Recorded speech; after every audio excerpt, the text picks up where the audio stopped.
Back with another edition of the Garden Report for CLNS Radio. I am Joseph Pavone. I'm joined by Jimmy Toscano, where the Celtics just suffered a big one against the Detroit Pistons, 121 to 114. It was a tough one. And the Celtics, 6 Pistons score in double figures in this one. The Celtics couldn't find their offense in the fourth quarter. Jimmy, what do you think went wrong in that last few minutes? Not only did 6 Pistons score in double figures, all 5 starters almost had 20-plus points. Ish Smith had 19. He needed like one more free throw and he missed. All 5 starters would have had 20-plus points. You don't see that often. The defense tonight, I got to say, wasn't great. But all credit I got to give to the Pistons because they hit a lot of good shots tonight. They hit a lot of tough shots, and they hit a lot of good baskets in transition off bad Celtics misses, and we're going to get into that in the second video. We're going to get into all the shot chucking the Celtics did tonight, which led to a lot of Pistons easy baskets in transition. But the one thing I want to talk about, and I know you want to talk about, is Al Horford. Because quick look at the box score, which is ugly in a lot of ways.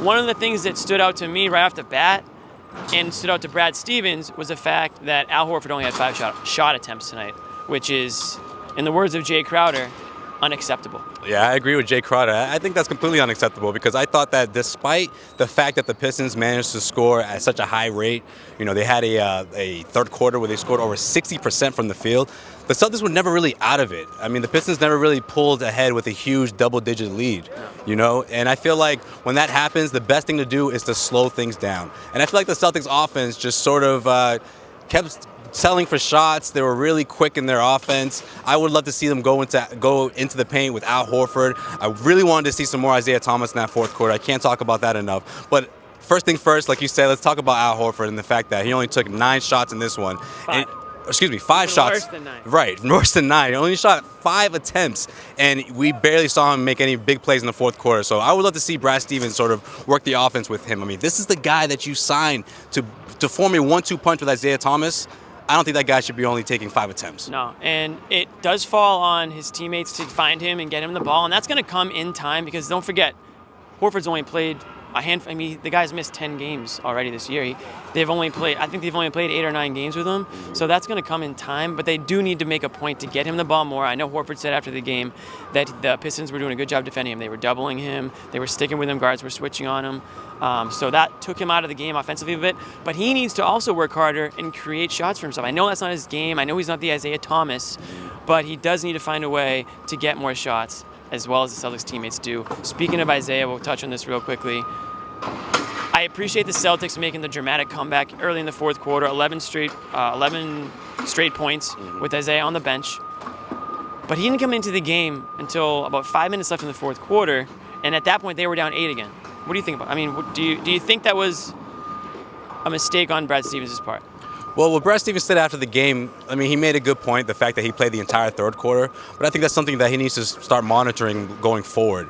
I mean, despite playing the entire third quarter, and I know that you want to rest him and get him ready for the end of the fourth, I think the fact that the Celtics were able to get up by 1 point in that huge run, I think that was the perfect time to put Isaiah Thomas in. That might have been the time to just strike right there. But at the same time, the Celtics have the momentum. You want to work with it. So it's a balancing act. And I know it's easy to stand here and criticize why did he go in so late. And maybe if the Celtics pulled it off, we're not even talking about it. But it is something to think about. And I know Isaiah Thomas isn't happy about it because he loves to play the game. And I'm sure he was completely happy with the Celtics coming back with on the bench. But he's not happy watching them blow the lead. And he's going to look later on tonight and see that he didn't touch the court until 5 minutes left in the game. He didn't speak to the media after the game, and I assume that's because he probably had nothing good to say. Yeah, you didn't want him to start talking about his minutes and putting him in, calling the Celtics coaching staff quitters like he did against the Golden State Warriors. But yeah, one last thing I just have to say, Isaiah Thomas, he had a huge third quarter. You want to carry that momentum. You want to see him go into the paint, which I think would have happened if he came in that fourth quarter. And maybe he puts together a run where the Celtics could have ran away with it. But we'll get more into that in the second part.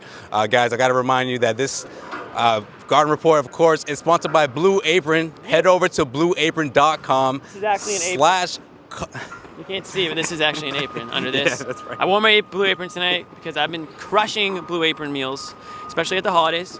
I have some people over because I get the Blue Apron meals for 2. That's so I can right. invite a guest over, Yeah. maybe a lady. Oh, you got to invite a lady. I mean, Ladies love to see their man cook. They don't know that, Blue Apron's helping me out. They think that I just know exactly what I'm doing. I know just as much what to put in. Get the pre-portion, everything portioned out. I don't know what I'm doing, but it's still coming out well, so that's all right. It's fine by me.